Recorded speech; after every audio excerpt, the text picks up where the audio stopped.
کیونکہ یہ میرے مصطفیٰ علیہ الصلوۃ والسلام کا، آقا علیہ الصلوۃ والسلام کا فرمان ہے۔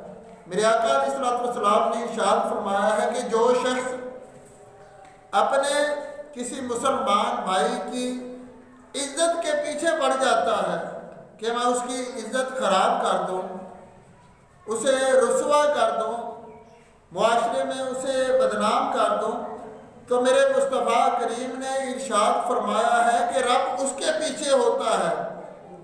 جو کسی مسلمان کی عزت خراب کرنے کے پیچھے ہوتا ہے، آقا علیہ الصلوۃ والسلام نے ارشاد فرمایا ہے کہ رب اس کے پیچھے ہو جاتا ہے۔ پھر اس کا انجام کیا ہوتا ہے؟ میرے مصطفیٰ کریم صلی اللہ علیہ وسلم نے فرمایا کہ رب اس کی عزت برباد کر دیتا ہے اور اسے اس کے اپنے گھر میں ہی رسوا کر دیتا ہے۔